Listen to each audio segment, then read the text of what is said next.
All right. Well, first of all, thank you guys. I appreciate you all being here this morning. I want to go over the addenda just as a reminder. If you've stumbled upon this video from our YouTube channel, please remember the discussions here that take place are for the Legends of Real Estate only. If you have questions about anything discussed here, please talk to your broker if you're from another brokerage, or call me if after reviewing this you have questions on anything. I just um, NBR LORE. I don't know who that is. Someone just joined us. May I ask who NBR is? Clark, that's Nick. Oh, hey Nick. Okay. All right. Cool. All right. Nick, can you see the Florida Realtor Addenda overview in your chat? Did you make it on before? I have not even looked at the chat yet, but I will look right Okay. now. And if you don't see it there, pull up your email. I sent it out via email. Okay. Let me go and change my screen to share.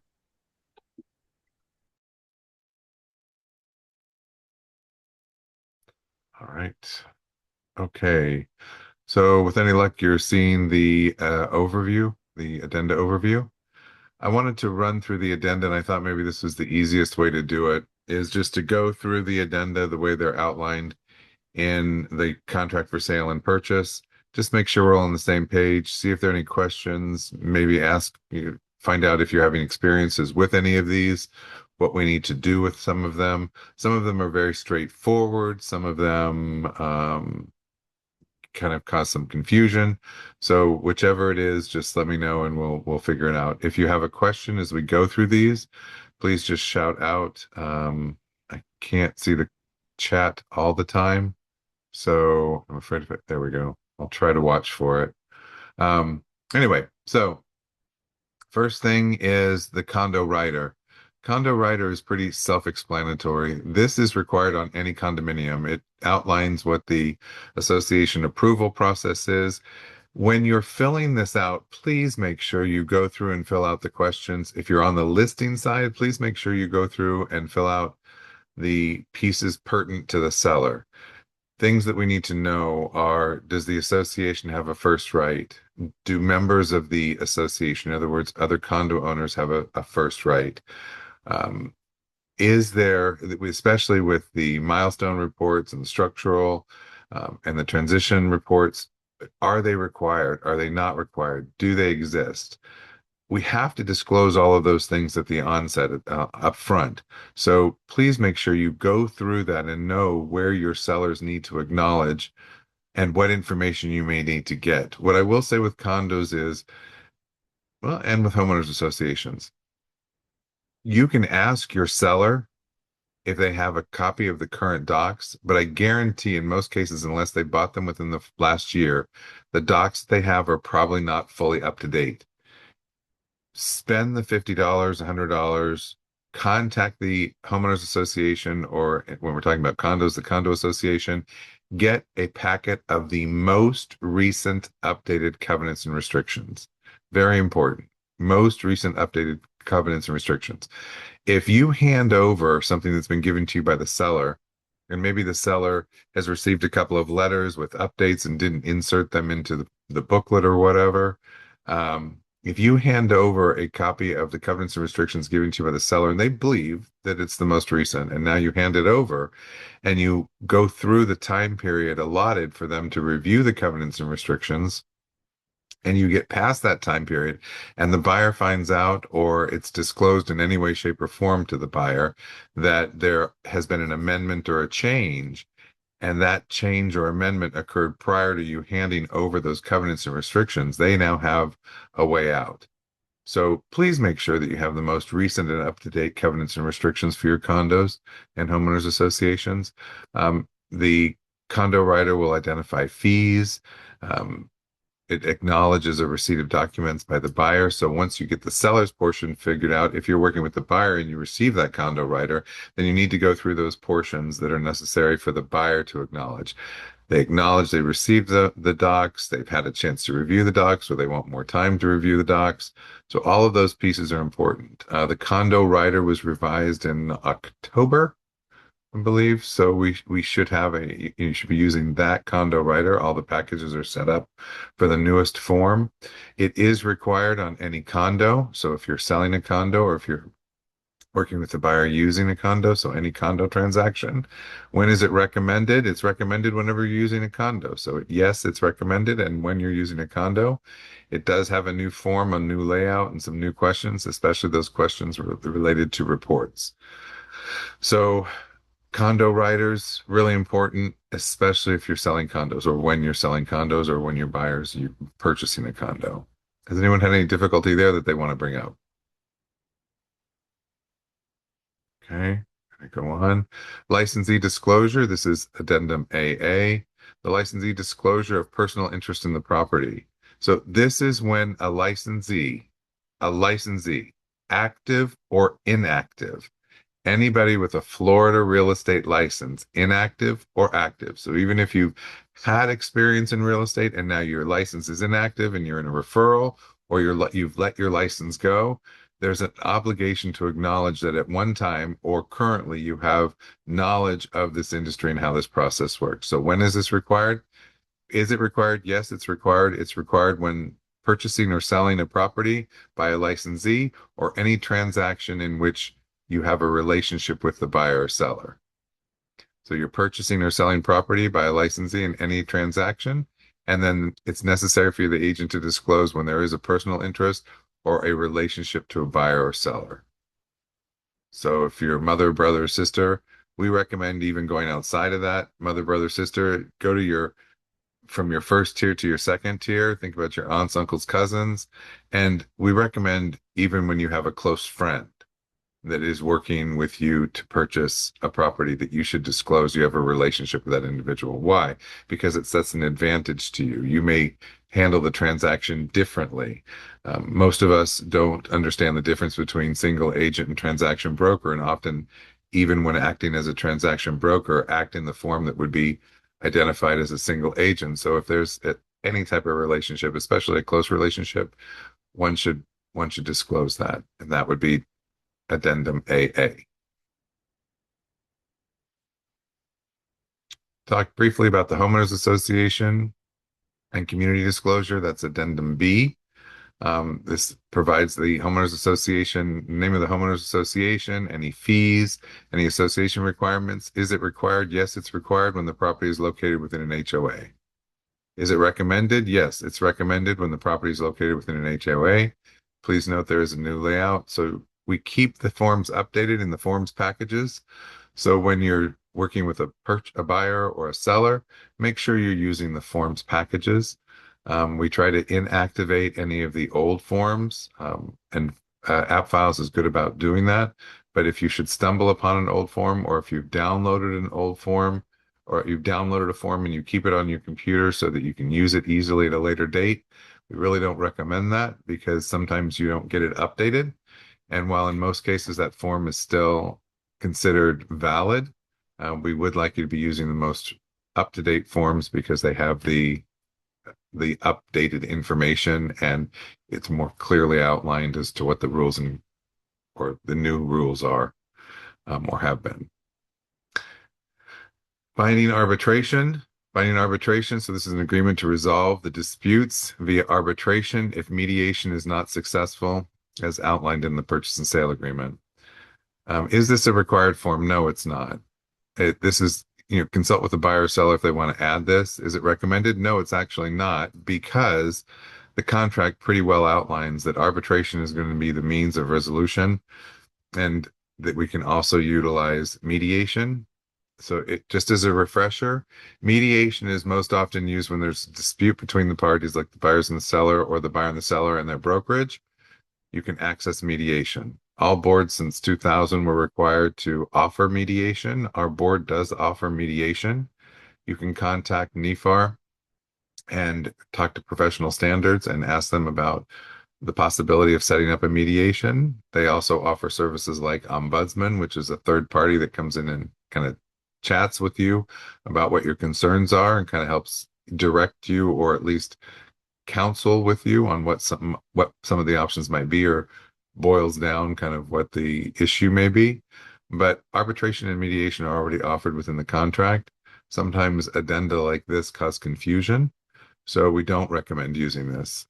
If it is something that an attorney who's working on behalf of a buyer or seller requires, then of course the addendum VB is here for you. Next one, addendum C. This is seller financing. If your seller is offering financing and or if the buyer is requesting seller financing, you can utilize this addendum to outline the terms. But it just really identifies basic terms on the addendum, the seller financing addendum. It's really more of is the seller offering financing? You are going to have an attorney, most likely the attorney who's doing the closing, put together a more formalized addendum or formalized agreement between the individual, the buyer, and the seller, as to what the terms are, what the amortization is, what the payments are, how often, is it in interest only, is it interest in principal? So those are the kinds of things that you would like to have outlined in Addendum C. Addendum CC, we don't have to worry about that. We're not in Miami-Dade County. If you are working with someone from Miami-Dade County, I mean, we have a lot more agents that are coming from that area, from the South, making offers and trying to, or that are secondary members, excuse me, of our MLS. So it wouldn't be uncommon to potentially get an offer from. They may include some of this, but that's only if they don't realize it's for properties only in Miami-Dade. If you do business down that way, so for example, you have a friend, family member, or relative that asks you to represent them down that way, we don't necessarily recommend that. It's really working outside of your scope of understanding and influence. But if you do a lot of work and you intend on being down there for showings, inspections, evaluation, if you're going to participate, and this breaks off into a whole, you know me, I go down side bars and side trails. This breaks into a whole different discussion. Your buyer broker agreement is for a specific area customarily. If you're using the showing agreement or the exclusive, it'll identify an area or a property. So showing agreement will identify a property or properties. Exclusive will identify an area. And if it's Northeast Florida and now you're showing them property in Miami-Dade, did you adjust your buyer broker agreement? Does it make sense? If it came up in front of a court of law or a judge, would that judge grant that you understood exactly what you were doing? I get that we have a lot of different resources that help us understand, what the market is like in an area that we don't customarily work in. But we highly recommend that if you're going to list or sell outside of the area, I mean, if it's new construction, I mean, like I went with my sister and brother-in-law when they were buying new construction in Tampa. That's one thing. If it's listing a house and you're putting a lockbox on it, will the lockbox work for other people in that area? Are you making it difficult for people to show? Does that make sense for the seller? If it's a buyer, do you truly know the area? Can you do a good CMA? So evaluate that. And here I thought I would just skim over Miami-Dade County. Anyway, that's the for my properties in Miami-Dade only. So addendum CC. You probably won't be using that a lot. But just in case you run into it. Assumption of existing mortgage, which is addendum D. So if there is an existing mortgage and your buyer is assuming that. So is it required? No, it's not required. When is it recommended? It's recommended when the buyer is attempting to assume the existing mortgage. Please ensure that the current loan is assumable, the terms, and consult on how the difference will be managed. People get excited about these loans that are at 3% and trying to assume them. So if you've got a $600,000 house with a $300,000 mortgage at 3% and the buyer wants to assume it, that's great. But the buyer still has to come up with the other 300,000. This isn't something that they then finance. Customarily lenders will not finance as a second. In other words, the seller financing, or if the buyer assumes the current seller's mortgage, that remains in first position. So any differential, like the 300,000, if they wanted to the buyer wanted to finance 200,000 of that, it's going to be very difficult to get someone to actually do that, a lender. Could they then potentially take a HELOC out? Yes, but again, I would caution your buyers, please make sure you're talking to your accountant or CPA. Please make sure that you're discussing this with your investment person.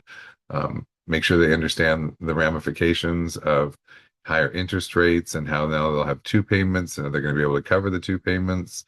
So, assuming a mortgage seems like a really great deal, and it can be, but it depends on how they're going to manage that differential. Because remember, the price is what's currently being offered and paid, and that has to be covered. And if it's only covered in the seller finance portion, how's the rest of that getting paid? Um, also note that it usually takes a little bit longer. So your time to close is customarily a little bit longer. So if whatever you put in the time to close should be commensurate with what type of financing they're getting, including seller financing. They're assuming an existing one, or excuse me, seller financing or the assumption of an existing loan. Seasonal and vacation, this is becoming more and more relevant and prominent in our offers, especially in high trafficked areas like the beaches, some of the historic districts. Seasonal and vacation rentals after closing. This is Addendum DD. So this is the seller's disclosure of terms of seasonal or current vacation rentals. So you know how it is when someone buys a rental property and there's someone in that rental property, they assume that lease. It's the same kind of thing. If I'm buying a seasonal or short-term rental, when I buy that, I'm assuming those commitments that have already been made to occupy that property. If I don't want them, the seller has to figure out how to manage those. Or if I'm taking them on, what portion or what monies do I get based on when we close versus what's owed to the seller based on when we close. So short-term and seasonal rentals are becoming more and more induced in our market. So is it required? Yes. If the property is currently being used for short-term vacation or seasonal rental, when do we recommend it? Again, same if the property is currently being used for short-term or vacation or seasonal rental. You need to make sure that if you're listing a property like that, just as you would with a rental, get the agreements, know what the terms are, know what the monies are, um, know what the commitment is, know what the seller's willing to do, what the seller's willing to not do. Addendum E is the FHA VA addendum, and this is required verbiage for FHA or VA buyer. When is it required? When a buyer is using FHA or VA financing. When do we recommend it? When the buyer is using FHA or VA financing. Pretty straightforward. Something I guess I should put in here these days is that this does include, you all are sitting there watching me, so I can't type. Includes the appraisal contingency. Can't even do it there. This does include the appraisal contingency. So you don't have to add the appraisal contingency addendum if they're using FHA or VA financing. Remember, if you're conventional or USDA person, buyer, um, wants a contingency on the appraisal, you need to add the appraisal contingency. Anything we want to add? I don't see anything in chat that I think can tell. Anything we want to add, I'll shoot this addendum back, or this overview back out there if you jumped in late, so that you have it. I also sent it via email. Anything after going through that first page? Anybody wants to add or questions? All right. The PACE disclosure. So this is Addendum EE. This is the disclosure that the PACE program was used to finance energy efficiency related home improvements. In other words, the seller did some improvement, whether it be roof or other improvement, and they finance that, and they finance through the PACE program, which becomes a lien on the property through their ad valorem taxes. Is it required? Yes, if the sellers use the PACE program. When do we recommend it? When the seller used the PACE program. On listings, please have the title company check for any PACE liens on the property. When you are prior to actually listing the property, you need to know that. So we've had instances where the seller doesn't believe they took a loan out for something, and then we find out as we get closer to closing that yes, they did, and then it pushes them from being able to sell and get money and get get equity to move forward where they have negative equity because of the loans and the interest. So just please watch that. It's a good time if they've had any improvements over the last 3 years, 5 years. It's a really good opportunity to ask, how was that paid? Do you have a receipt for that? It will be good for our files, and then maybe a heads up to the title company that you may want to use to close it. Can you please check to see if there are any pace liens out on this property? Addendum F is the appraisal contingency. This establishes a contingency on the contract based on the appraisal. Is it required? No. What you want to do is make sure that if it is conventional financing and they want an appraisal contingency, that you include this. A few weeks ago, we went over the language in the contract related to appraisals, and all it is that there has to be, the lender has to be okay with the appraisal, with an appraisal being done. They don't even have to be okay with it. It's as a matter of what's going to happen between the buyer and the lender. This doesn't establish anything that the contract doesn't establish anything that the seller has to do. This at least establishes that it has to appraise a certain value and gives all parties the opportunity to negotiate at that point. So when do we recommend it? On any conventional or cash offer? I should even add here, or USDA. Purchase and sale agreement does not include an appraisal contingency for conventional financing. I should add here, or cash. How about this? Cash or USDA. Um, oh, sorry. Appraisal contingency. Please don't use F and E together. Those shouldn't be used together. The appraisal contingency is held within E, so you don't need it. You don't need an appraisal contingency. Again, cash and conventional, or USDA if they would like one. Credit related to buyer broker compensation, FF, the frickin' form. So this has got a monetary credit that is provided by the seller to the buyer, in which some or all of the funds may be used towards the buyer's commitment to the buyer's broker. Is it required? No, it is not required. Is it recommended? Yes, we recommend it when the buyer would like to determine how a credit from the seller will be used. This is again that thing that we were talking about as a lump sum. So if I'm giving a lump sum of money to a buyer, if I'm the seller and the buyer is saying, I want 5,000 for this and 2,000 for this and 1% for that, I might say, okay, great. I'll give you 2% and $5,000, and then you use it however you want. That can be executed on FF. This does not require a request from the buyer to the seller in additional terms. Be conscious of seller contribution limits based on financing type. If addendum GG is not used, this addendum FF should be used as it relates to compensation. If the buyer is going to ask for assistance from the seller for the buyer broker commitment. So first part does not require the request from the buyer to the seller. So you don't have to put buyer request seller to pay. Why? Because the seller is giving the buyer a credit in a total amount. And then the buyer will have a debit for the buyer broker compensation on their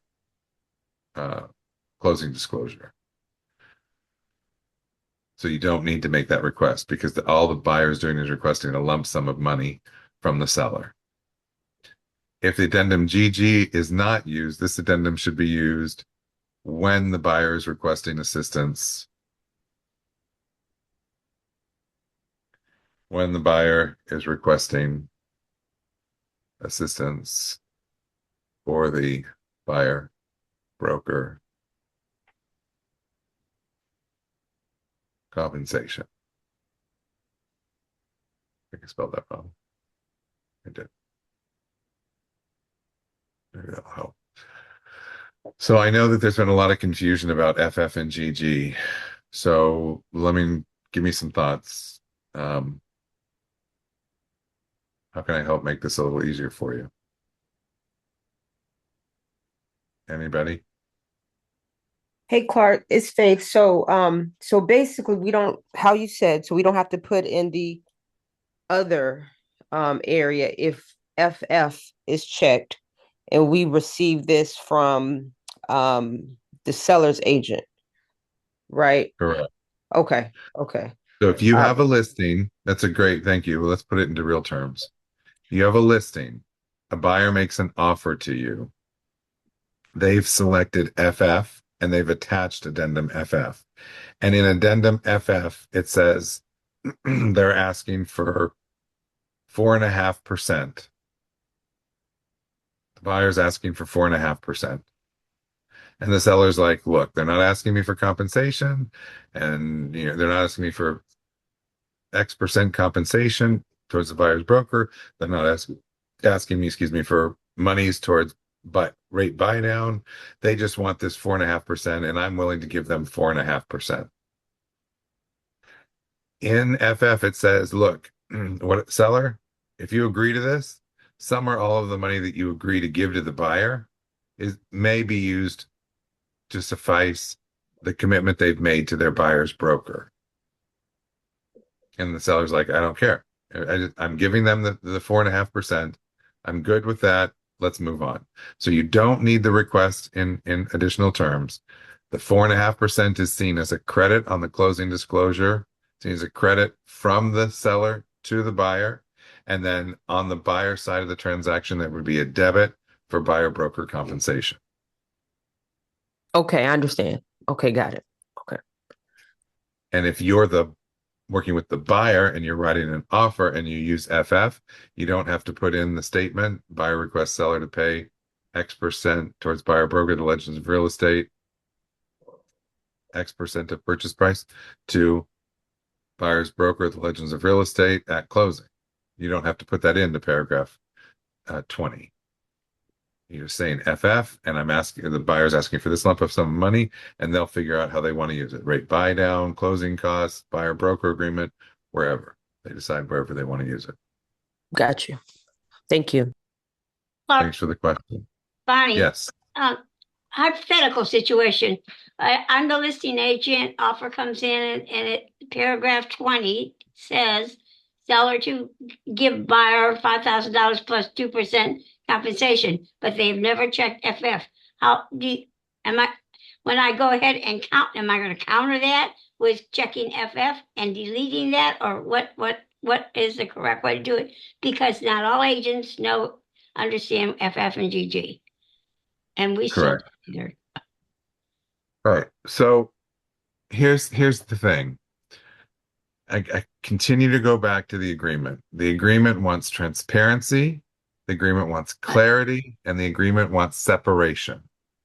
right, Buyer does what the buyer needs to do, seller what does what the seller needs to do. agree. So if you get an offer that says buyer wants 2% towards closing costs and 3% towards buyer broker agreement, I would recommend adding GG to that, countering with GG Okay. to ensure that a compensation agreement is executed. You can have a request for monies towards down payment assistance or closing cost assistance as a separate request within the contract. The concern is how is the compensation being addressed? So with FF, and so I'm sorry to answer your question. No, I would not recommend FF. I would recommend GG because Okay. the request is being made for a certain amount of money Yeah. towards closing costs. And then there's a request, albeit very faint, request for assistance with the buyer broker compensation.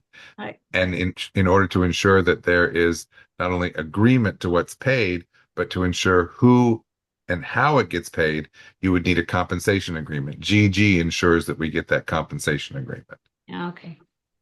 Okay. That was my thought. Okay.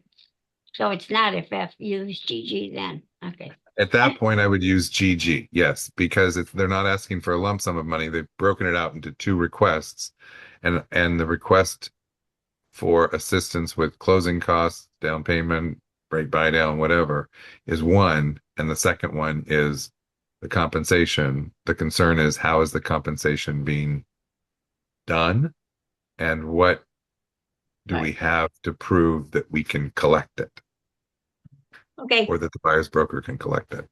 and we're not gonna line out, we're gonna leave 20 just the way it is then, right? The other. Based on the what you had said, yes, you're going to leave Okay, it as is, and then you're going to add just, GG and get all okay, initials on that got and it. add GG to it. Make sure that everybody initials that GG Okay, and include the compensation form back as your part of your counteroffer. okay, thank you. Yep. Anybody else? I know that this one that FF and GG are confusing. That's why I want to make sure that if there's anything that you want to bring up about it, let's talk about it because I'm sure everyone else is having the same um, questions. Okay. And if you think of a question after we get past this, when we get to GG, then just bring it up. Let's talk about it. Everyone, I'm sure, is having the same confusion. All right. The short sale approval. I'm Let me finish this page. Short sale approval contingency. So this is when a property is being offered, and you'll notice in the MLS it's third party approval necessary, something like that. This is what places the contingency on the contract related to obtaining short sale approval by the seller's lender. The terms of the contingency and the timeline are outlined in the rider. When is this required? This is required when the seller is selling a property for less than they owe on the property, less than they owe to their lender. Is it recommended? No, it's only recommended when third-party approval is required. Here's the deal. If I have a property that I've listed and the seller cannot pay off the loan or loans that they have based on the purchase price that we're asking, this now becomes a short sale. Is the third party the lender, either in the first, second, or third position, whatever position that lender is in, are they a party to the contract? No, they are not. They're a contingency on the contract. So if I have a property that's a short sale, I need to make sure that this approval, lender approval, is identified as part of the transaction. So all parties are aware that a third party approval is necessary, which may stretch out the timeline. Trying to think if there's anyway, just things to understand here. Property is being sold for less than is owed on the property. The lenders are not a party to the contract. And if it is a short sale, please make sure that you and the seller are connecting with the lender. And that means the lender short sale department and then the lender pre-foreclosure department. You need to be specific when you're asking questions to your seller. Have you received a letter that indicates that they have started the process? Have you received a letter from an attorney? Have you received any communication from the lender at all in the past 6 months? Because a lot of times sellers don't realize that they get this letter and they look at it and they go, yeah, I know I can't, I know I'm behind, or I know I've only made partial payments, or I know, I owe more than I can currently get from this. I'll deal with that when I can. Well, no, we have to deal with it now, especially if we're putting it on the market. We need to go through and submit the package to get approval from the lender or lenders to actually be able to do a short sale. And if there is more than one lender, what's the positioning? And then what are the lenders willing to take? Remember, the person in first position makes the decisions basically for the rest. So if the person in first position or the entity in the first position is unwilling to take less than they're owed, the rest are going to be defaulted loans as it is. So make sure that we're clear on the process. If you have somebody who's working in a position where they've gotten underwater and owe more than they can sell the house for, let's talk about that and let's get one of our preferred title companies in who's familiar with and comfortable with working with short sales, because it takes a lot of time and a lot of phone calls to stay in touch. When there was a heavy flow of short sales, we're fortunate not to have that right now, but they actually are increasing. We went through a period of time where people were paying more than the asking price when there was a frenzy in the market. So we do have a time right now where we're seeing more potential short sales. Let's make sure we're talking about it and we get the right people involved, because it's very time intensive. You've got to know you got to stay in touch with the short sale department and potentially the free pre-foreclosure. What I was going to say is that we have had issues where the short sale department is approving a a sale, and now the pre-foreclosure department, which started 6 months ago and you didn't realize that, has now put the property on the blocks and sold it. And now the contract that you have that probably would have helped everybody is now falling apart. So because they've sold it to the bank has sold it to someone else. The pre-foreclosure and short sale departments at a bank rarely talk to each other. They're kind of separate. So just be aware of that with a short sale. Okay. Through that page, anything anybody wants to bring up? Questions? We've got the PACE disclosure, the appraisal, FF, and G. Okay. Moving on then. Let's move to GG, Addendum GG, the seller agreement with respect to the buyer broker compensation. This places a contingency on the contract that a compensation agreement will be executed. This does not have anything to do with the money. It does not say anything about the money. It just says, look, we're going to execute a compensation agreement, and we're going to execute either a seller to buyer's broker or a seller's broker to buyer's broker. So is it required? It's not required. It's not required at all. Is it recommended? Yes, it's recommended when the buyer is requesting assistance with their buyer broker compensation. So if a buyer is solely asking for assistance with their buyer broker compensation, you can use GG, which will ensure that a compensation agreement is executed within a certain number of days. And here's why there's that time window. If a buyer requests a seller to pay 3% to the buyer's broker because that's what they've agreed to in their buyer broker compensation, or their buyer broker agreement, and now the seller comes back and says, I'm only willing to pay 2%, the buyer needs to know, and the buyer needs to have a discussion with their lender whether they can pay that additional 1%. If they can't pay that additional 1%, then they may come back and negotiate with you, maybe to reduce by 0.5% if they've got some money, or the lender needs to know how that's going to impact their ability to close, so their ability to purchase. So that's why there's a timeline on there. The only thing GG does is say, I would like to establish a contingency that within a certain number of days, 3 if left blank, so 3 days is the default, that a compensation agreement is executed so all parties are aware of what's going to be paid and what's going to be credited, and how those monies are going to be used, transparency, they're going to be used towards the buyer broker agreement.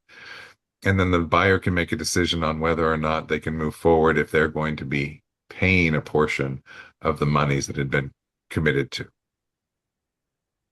The seller won't cover. So this one should be used if FF is not being used. This one should be used. It confirms the payment to the buyer's broker. It is an agreement between the seller and the buyer's broker, or the seller's broker and the buyer's broker. It is not an agreement between the buyer and the seller, and that's why GG is in the contract, but the compensation agreement should not be.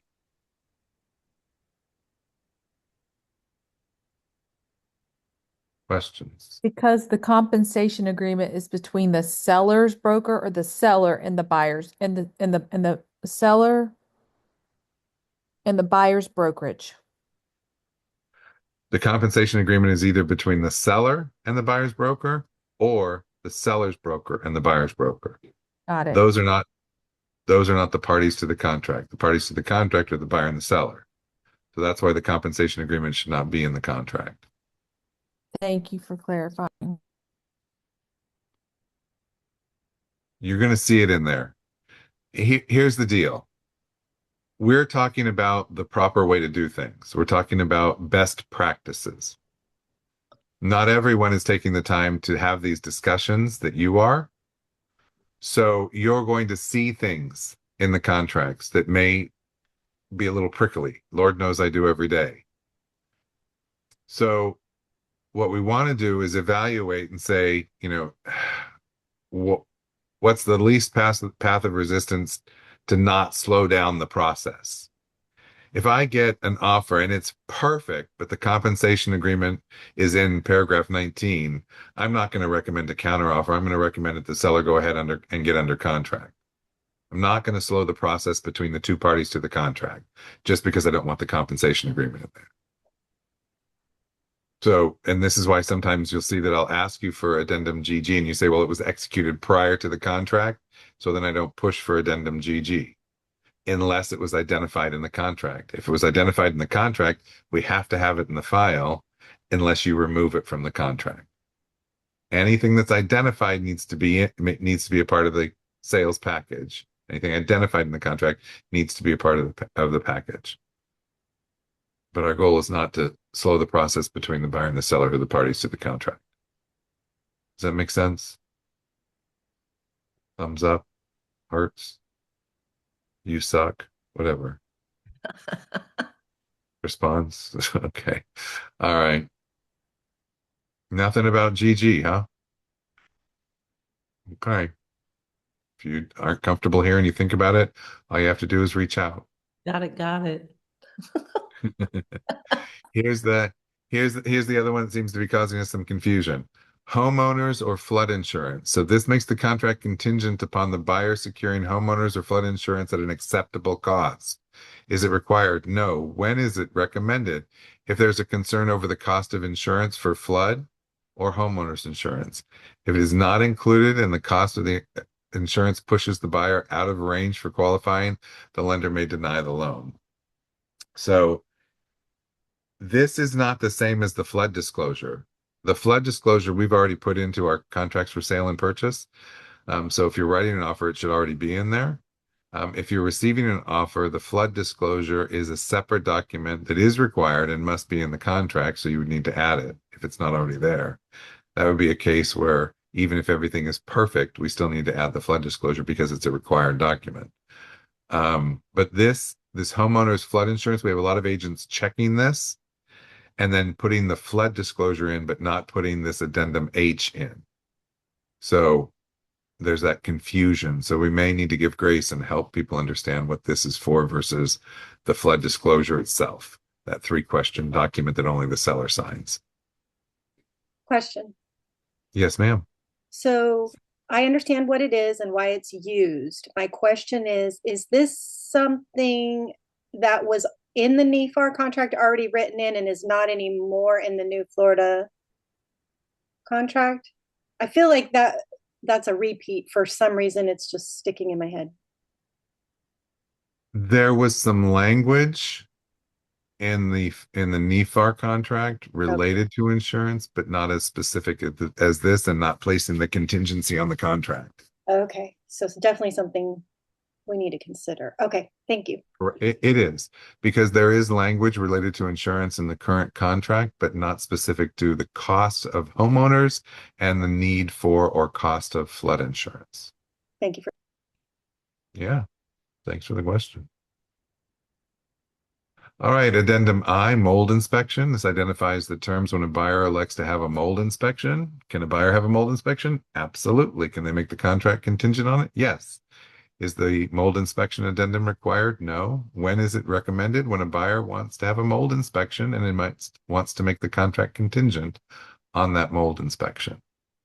Now, this would be outside because of the time frame. So the time frame for this inspection is 20 days. So it is outside of the default of 15 days, or in many cases, it's outside of the negotiated time frame for inspections. So if someone wants to make a contingent on this, wants to make the contract contingent on a mold inspection, please note that there is a 20-day window here. So that's why they would be adding this versus just keeping the mold inspection as part of their due diligence period that's been outlined in on page 5 of the contract. Okay, interest-bearing account, which is addendum J, places all parties on notice that the brokerage will be receiving interest on deposits held. This should be held. Thank you. Held. Help. Well, we need a lot of that. Held in a brokerage escrow account. This would be in an interest-bearing account. No, we don't recommend. It's not required. No, we don't recommend it. Why? We do not have an escrow account, so we're not collecting interest on it. Okay, that page. interest-bearing account, mold inspections, homeowners or flood insurance, and addendum GG. Any items we want to go back to on that page?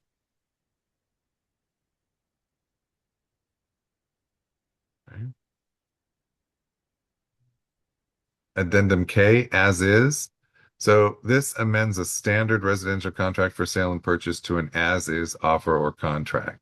It removes the repair limits, the permit limits, the property maintenance and inspection language, and replaces the verbiage with the as-is contract for sale and purchase language. Is it required? Well, yes, if you're attempting to shift to an as-is agreement. When do you recommend it? When you're attempting to shift. So if you receive, remember, you'll know right away. A couple of reminders: if you don't read the title of the document, it says contract for sale and purchase or standard contract for sale and purchase versus as is. If you're reading down the pages and you have to go to page 6 to look for repair for the due diligence period, or you see that in the number of pages there's 14.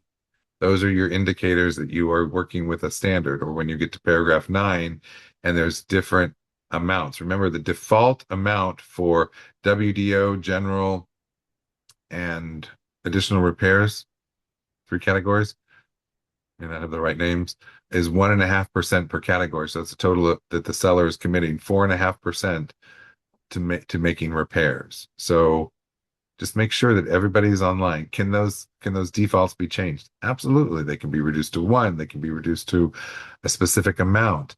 But what this addendum does, addendum K, is say we've got a standard offer that's been received.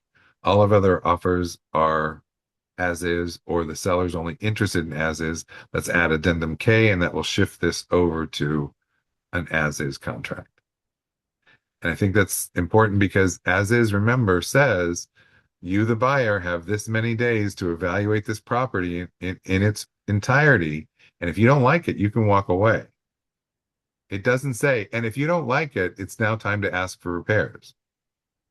It says, if you don't like it, you can walk away at your sole discretion. A lot of our buyers and a lot of the agents are just so tuned into, okay, now I have to figure out what we're going to ask for.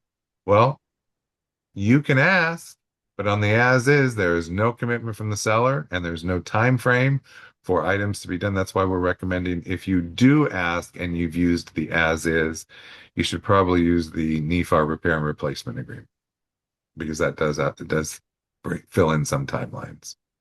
I have a quick question, Clark. Yes, ma'am. Regarding timeline for repairs, are they to be completed so many days before closing and receipts must be submitted at closing?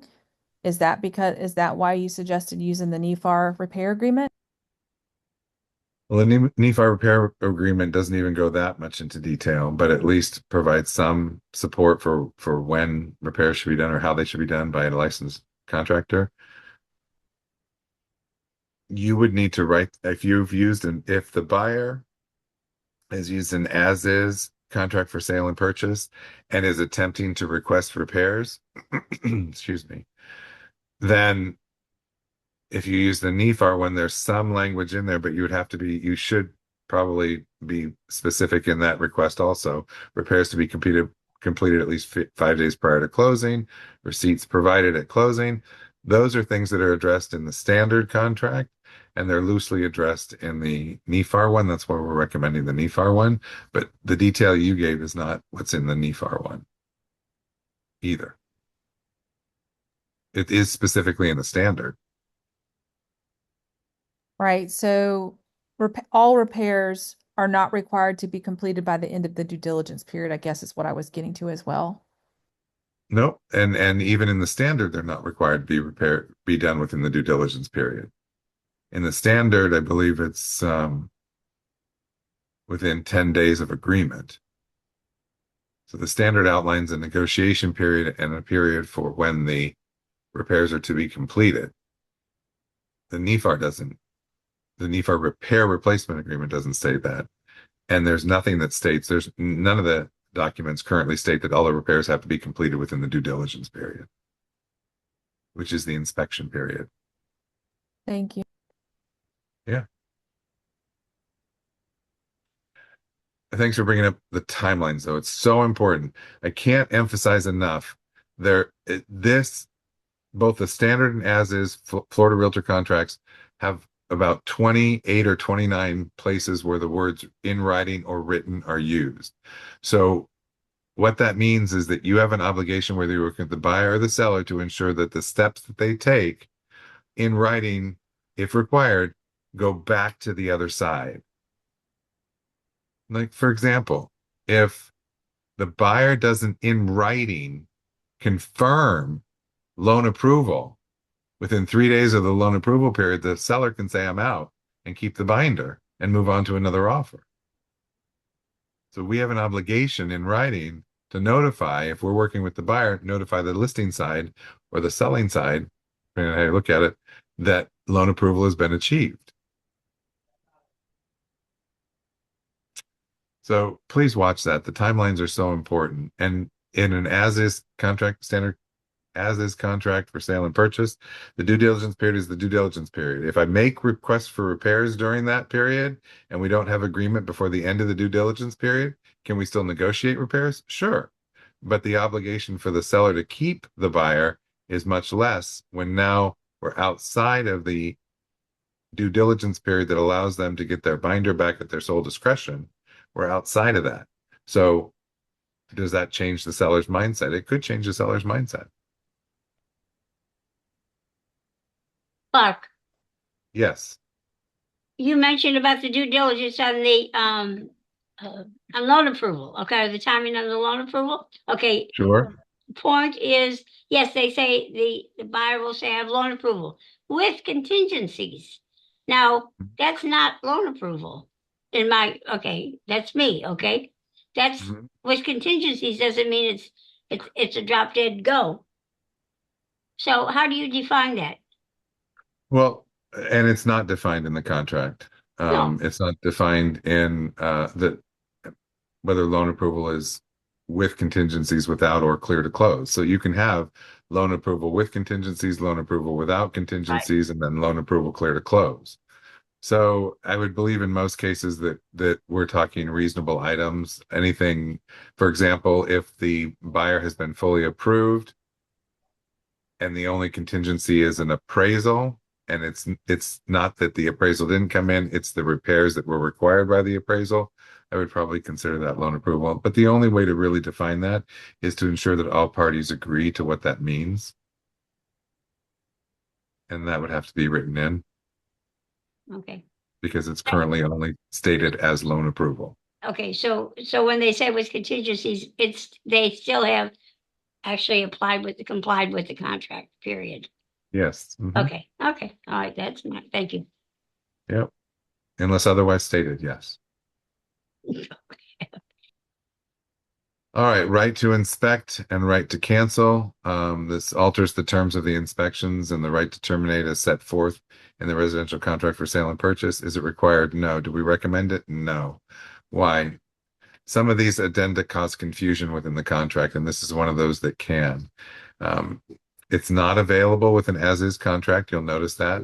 It is only available on the standard contract for sale and purchase, and you may consider it if using the residential contract for the standard residential contract for sale and purchase.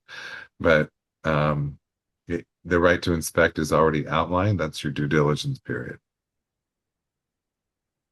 So we had a lot of writing here for just two, the right to inspect and the as is. Any more questions on either of those?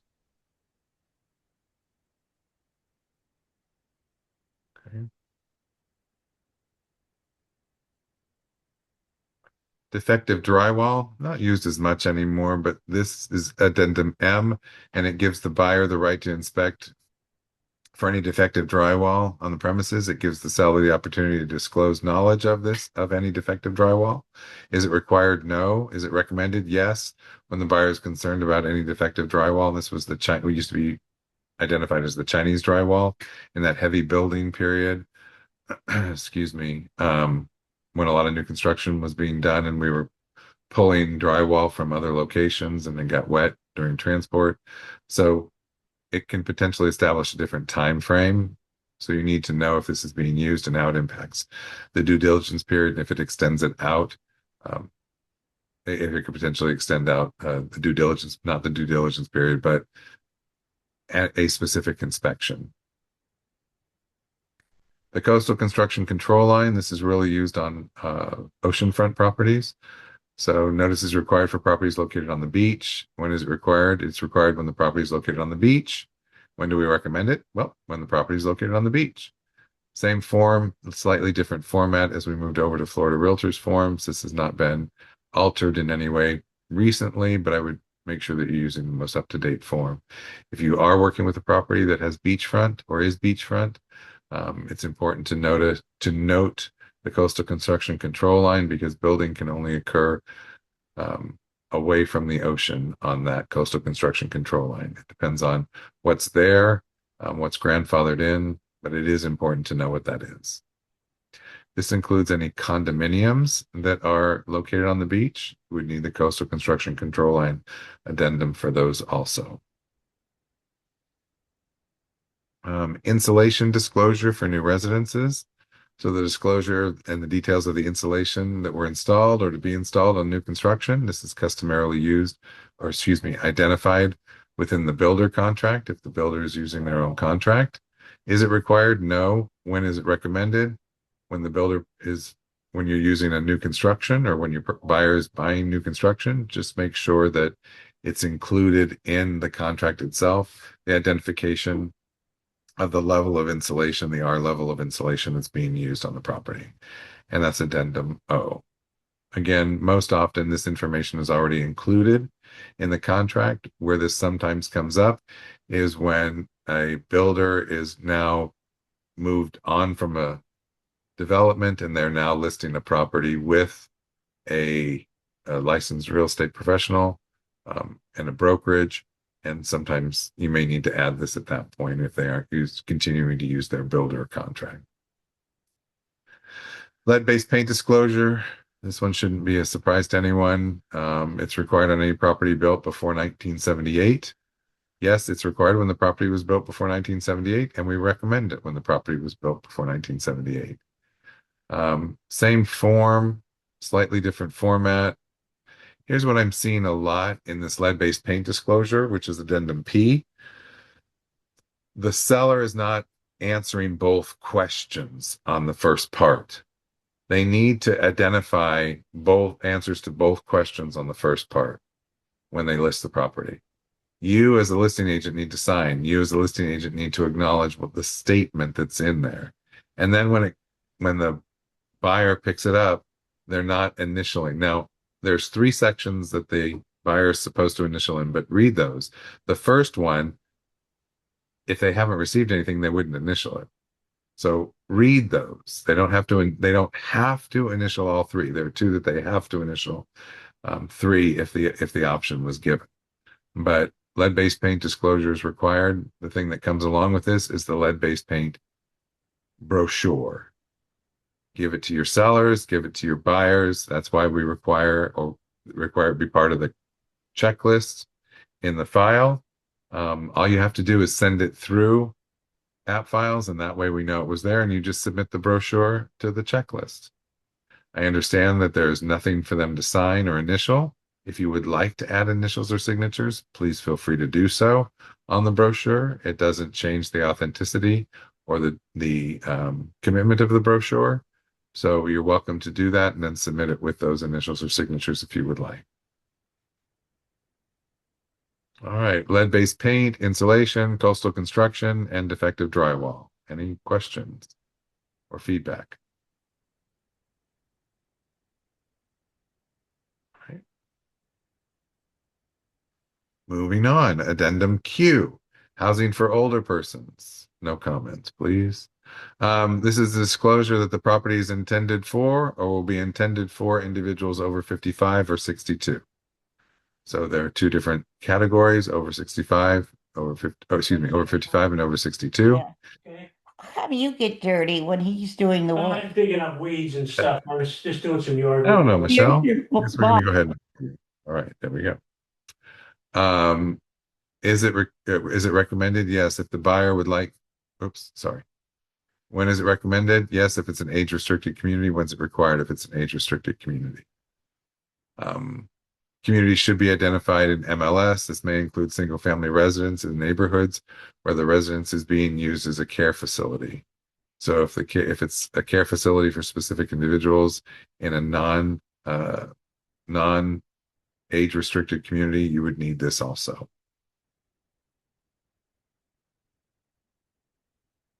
All right, rezoning contingency. So this establishes a contingency within the contract for the rezoning of the property. Sometimes we find that on vacant land. Sometimes we find that on properties that have become somewhat obsolete because they're now a residential property within a highly commercial zoned area. Um, so a buyer may make the property contingent on the rezoning or the approval of rezoning. Is it required? No. Is it recommended? Yes, if the buyer would like to rezone the property and will not purchase if the property is not able to be rezoned to the item or to the zoning identified. So if you've got a property that's somewhat in transition based on what's around it, this might be something you see. If it's something that you're working with a buyer and they want to rezone a piece of property for a PUD or for mobile homes or whatever it happens to be, this is something you may see or add to the contract or the offer that's being placed. It does put that additional contingency on there. And the contingency for rezoning timeline can be fairly significant. Lease purchase or lease option. So if the buyer and the seller agree to create a lease purchase or lease option as part of the contract, this is what you would include. Is this a required addendum? No, it's not required. Is it recommended? Oops, let me move it up. Is it recommended? Yes. If the buyer is requesting to do a lease purchase or a lease option to purchase. Some sellers are open to that if they haven't maybe sold recently or if they've been on the market a little while. This might be something that they would consider. Could be something that your buyer is looking to do based on their ability to purchase currently and would like to put money towards a purchase. So on that page, we've got the lease purchase and lease option. We've got the rezoning and the housing for older persons. Items Q, R, and S, addenda Q, R, and S. Anything? Questions? Okay. Moving on. Addendum T, pre-closing occupancy by buyer. I'm just going to include addendum U in this. If a buyer wants to move in early or a seller wants to stay late, you need to have one of these addenda identified. It is required when a buyer wants to come in early or a seller wants to stay. But please note, what it states in these addenda are not the terms of the occupancy. Whether it's a buyer moving in early or a seller moving in late, this does not identify the terms of that occupancy. It does require that an agreement be created by a third party within a certain number of days, within 10 days of the contract effective date, so that all parties understand what their responsibility is if they choose to move in early or stay late. In other words, if the buyer's moving in early or the seller's staying late. That agreement is executed by a third party. You should not be the person putting those together unless you have your law degree or you have your license for law to practice law. So both these pre and post occupancy agreements should be part of a contract if a buyer is considering moving in early or the buyer and the seller have agreed to let the buyer move in early, or if the buyer and seller have agreed that the seller will stay after closing. It identifies that the agreement that's created by the attorney identifies all the terms and conditions, who's responsible for what happens if, so, and when do they need to be out, which is really important. We had one time that said they had to be out on a certain date, and it was like a Wednesday. And because it only listed the date, the buyers believed that they had until 7 o'clock, and the sellers believed that they were supposed to be out by 10. So a little bit of a conflict. So, and then V, the sale of the buyer's property. So this is a contingency on the contract that the buyer has a property that they need to sell in order to purchase the property they're going under contract on. So this creates that contingency. Is it required? Yes. When a buyer must sell their home prior to purchasing, Is it recommended? Yes, if a buyer has to sell their property. And it creates the specific timelines, and it requires the buyer to provide a copy of the current contract or a contract when they receive it on the home to sell. They can redact the names from the contract, but they are required to provide a copy of that.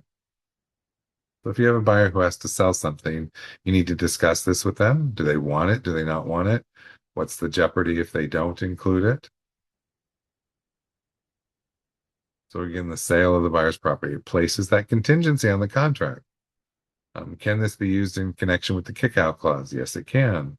That kickout clause says the seller is going to continue to market the property. If they get another offer, then they're going to go ahead, excuse me, they're going to go ahead and contact the buyer that's currently under contract to see if they would like to remove their contingency and perform, in other words, move towards closing, or if they would like to give up the contract on the property. So on this page, we have your pre and post occupancy agreement and your and the sale of the buyer's property. Any questions on those? Use of, when should be used, terms of use.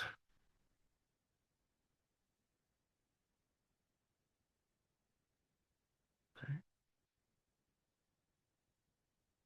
Moving on to the backup contract. This is Addendum W. So it places a subsequent offer or contract into backup position by establishing a contingency. Is it required? Yes. When a property is currently under contract and the seller negotiates with a secondary buyer. When is it recommended? When a property is currently under contract. Excuse me, and there's another interested buyer. The backup contract, okay, so here's if I'm under contract, if I'm the seller and I'm under contract with buyer A, and buyer B comes along and says they want to be a backup, they don't immediately move into backup position. I negotiate with them the terms of the contract that I'm comfortable with, and then they move into backup position. Do they move into first position? They only move into first position when A goes away. In other words, they can't perform or they back out.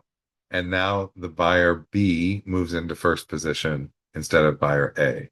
And then we move forward based on the terms of buyer B's contract versus buyer A's contract. So it's a backup. It says, I'm waiting out here. I think that I might have an opportunity. Do they have to stay out there? There's a timeline established within the addendum as to how long they're committed to this. Can they get out early? Yes, they can get out early. It would have to be a request from the buyer to the seller. Why? Because they're a backup contract. So the buyer and the seller have to agree. Buyer, if here's A and then here's B, then they have to agree to get rid of B or they have to get rid of A first before B moves in first position. And if buyer B decides they want to get out early or don't want to be in backup position, they can request it and the buyer and the seller can agree to get rid of that backup.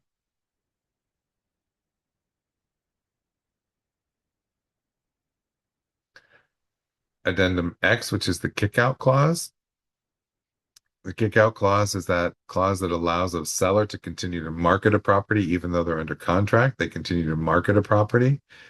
And then if they get another offer, in other words, if someone else comes along, presents an offer and says, okay, I want to buy, they don't go into backup position. This is not where backup comes in. Buyer 2 comes in and says, I want to buy, here are my terms. And the buyer and the seller agree to the terms of buyer 2's offer. Then the seller goes to buyer 1 and says, all right, we're under contract with you, but I have someone else who's come in, made an offer, and we want to work with them. So you can either go ahead and buy the house on the terms that we've agreed to with you, or you're going to go away and we're going to go ahead and work with buyer 2. So buyer 1 has to then say, okay, I'll remove my contingency of sale of a home, some other contingency, and I'll move forward with purchasing. Or, all right, I'm backing out. No problem. I get my binder back. And then that buyer 2 moves forward with the seller to close on that property. This is a kick out clause. What do? We kick out buyer 1. I guess I should be doing it this way because it's kick out buyer 1. It's backwards. Screen. Confusion on that or anything we want to clarify on that? Yes, so if a seller intends to review offers after an offer is under contract? Does this need to be selected on the contract? No, it only needs to be selected if they're under contract with a buyer and the contingency that's within the buyer's contract, because remember, they can be active contingent and continue to market the property. This would mean that the kick-out clause means the property has to stay in active contingent. This is only the buyer one saying, I can't I can't move forward because I have a house to sell. And if you get another offer and you tell me you have another offer, I'll either decide that I can move forward without selling my house or I have to back away. So it's not required. It just means that it puts an additional contingency or additional step in there for buyer and seller. Thank you. Yeah. Does that make sense? I feel like I Okay. wasn't clear. Buyer one, the one who's buying it and has to sell his house. All right. He has, when he starts that process, though, he's done inspection on this new house, right? And he has already applied for his loan, and the loan is in process. Am I correct? Then, and if buyer two comes along, he only doesn't, isn't it a limited amount of time he has to close? Or No, let's not. I mean, see where we're getting confused. So we're getting backup and kick out maybe muddled a little bit. Backup says I'm a backup right, if if buyer one goes away. right, yeah, it's different. I'm buyer two. I've negotiated with the seller. I've negotiated to close within a certain period of time once I move into first position. Everything on a backup contract is contingent upon the buyer moving into first position. Customarily, a backup buyer does not begin to perform any of their inspections or any of those kinds of things until they move into first position. Right. So with a backup contract, buyer two doesn't really start to perform until they move into first position. With the kick out clause, buyer two comes along and it's the seller's responsibility to notify buyer one. Buyer one has to make the decision to move forward in the terms of their contract. In other words, buyer one's probably already done their inspections. Buyer one's probably already, well, should already have made their application, and their application probably Right. indicates that they have to sell their home. So so the seller says to buyer one, are you going to remove your contingency of a sale or whatever, in your example, a sale of a home, and buy my house, or can you not? And if the buyer one cannot buy without selling based on it being a contingency to sell, then they go away and buyer two, and you're correct, it's usually a time frame. The buyer usually has 24 hours after notice or some time frame like that to make the decision to move forward or back out. And that's when buyer two moves into basically first position and begins their contract terms. Okay, all right. I just wanted clarification. Thank you. Yeah, buyer two on a kickout clause doesn't have a lag time. Buyer two in a backup contract has a lag time. They don't start to perform anything until they know they move into first position. Got it. Okay, thank you. Seller's attorney approval, and then of course Y and Z are buyer's attorney approval. If the buyer is having the contract flow through an attorney, these would be recommended to have both these addenda. If it's the seller that's using an attorney to review the contract, it puts the buyer on notice. If a buyer is using an attorney, it puts the seller on notice. Is it required? Neither of these are required. Is it recommended? Yes, if either party wants to go ahead and have an attorney as a contingency in the contract. The review by an attorney as a contingency in the contract. They're making that review a contingency.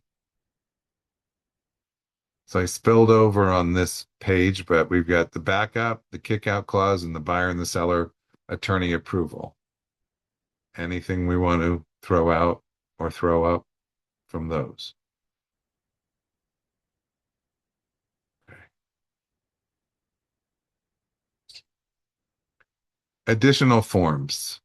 these are additional forms that we're using that aren't currently written into the contract that need to be. So the flood disclosure, remember, not that other addendum on homeowners insurance flood, not the same thing. This is the flood disclosure that's required on all residential properties.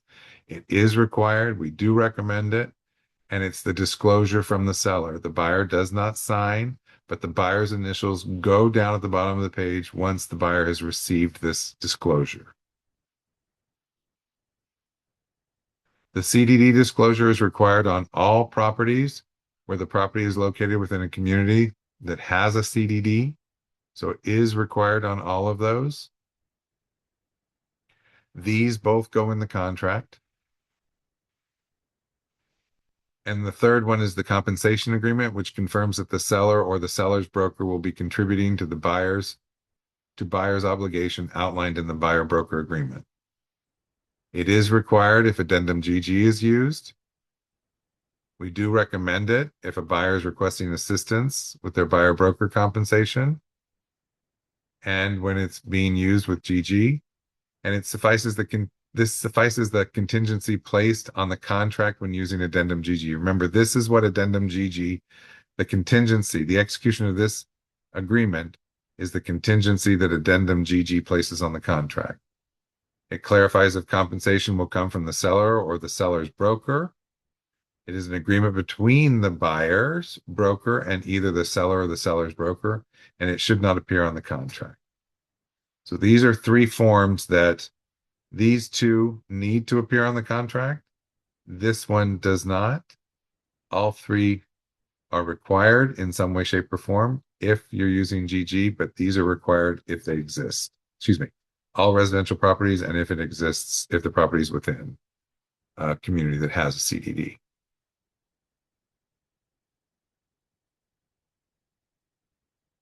Any forms I'm missing? Any addendum that you want to go back to? Any points of clarification? I'm going to put this overview back in the chat.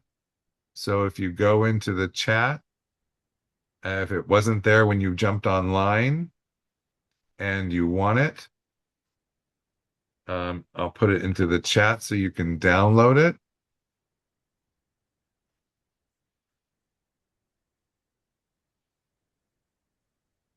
Oops, what happened?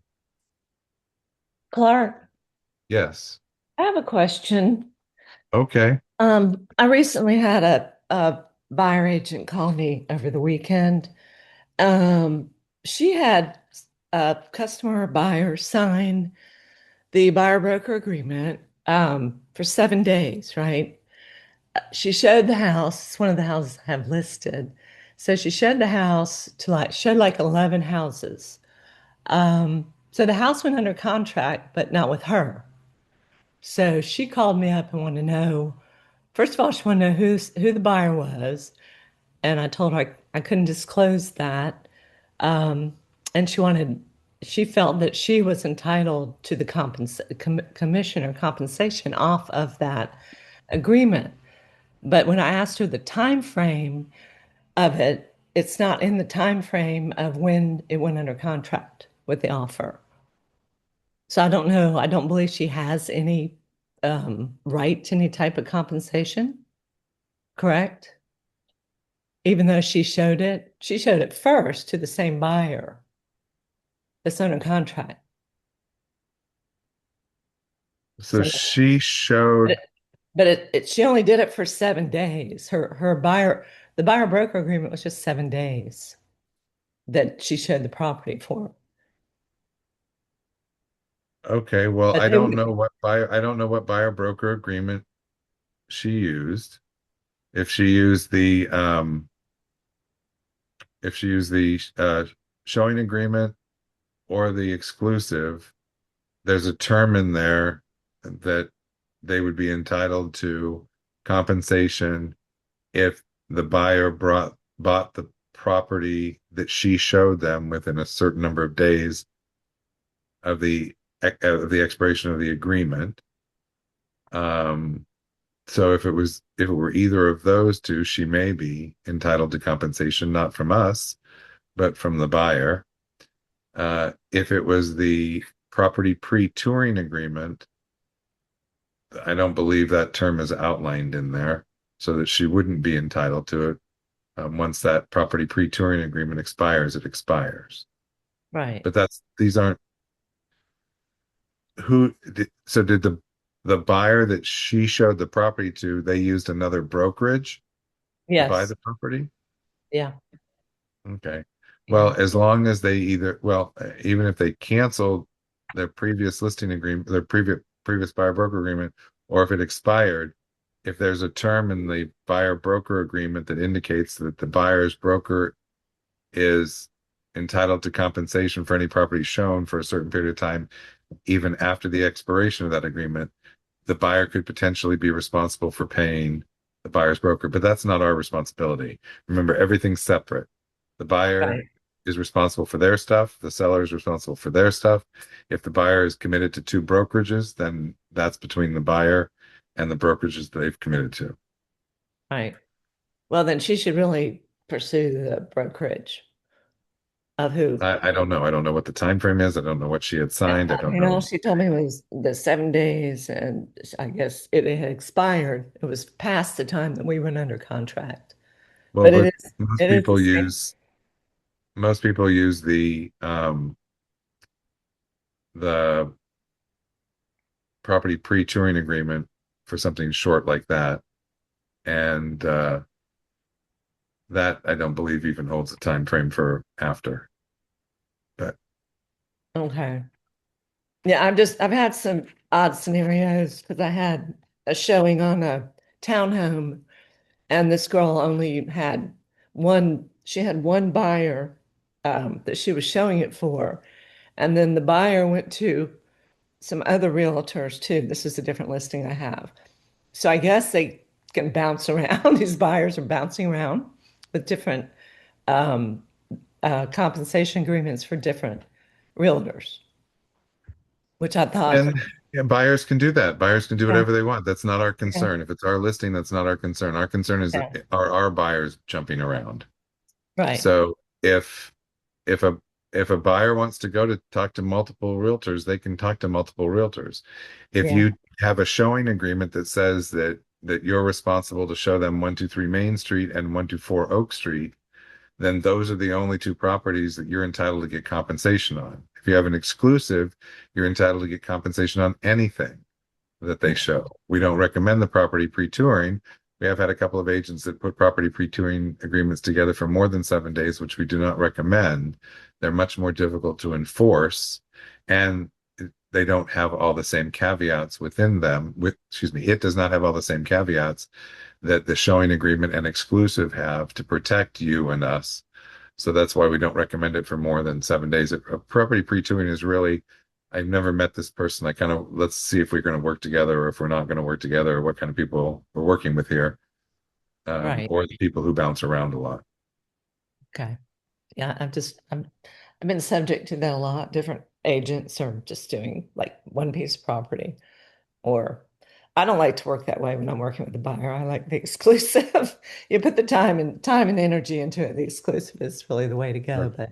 But yeah. But yeah, thank you for clarifying that because she had called me Yeah. over the weekend and she was a little distraught. And I understand that. I And mean, she showed 11 homes, but yeah, let me just say you should not, you need to end that conversation. yeah, You should not have any input. You cannot comment on an agreement that another brokerage has executed. You cannot right, comment on anything.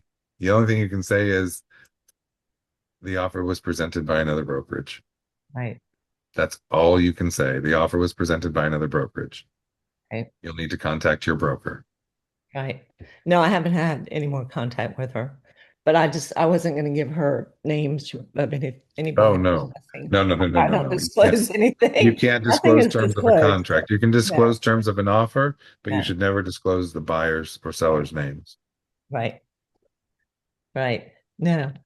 Yeah, I get some bold questions sometimes. Like, no, sorry, I can't help. I cannot help you out. I can't Yeah, disclose that. So, sure. okay. Well, thank you. I appreciate it. Uh-huh.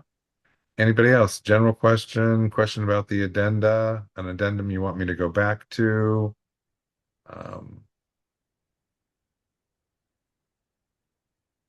Any Thank other you, Clark. questions? The outline is just so nice to have. I've printed it to be able to go back and look at If another you time. weren't able to get it in your in the chat, I did send it out to everybody in an email earlier. You can download it from there. If you have trouble downloading it or have questions about a specific addendum, you're welcome to let me know. We can have a discussion about any addendum you'd like. I'm going to go ahead and stop sharing right now. If there's, I'm going to go ahead and stop the recording right now.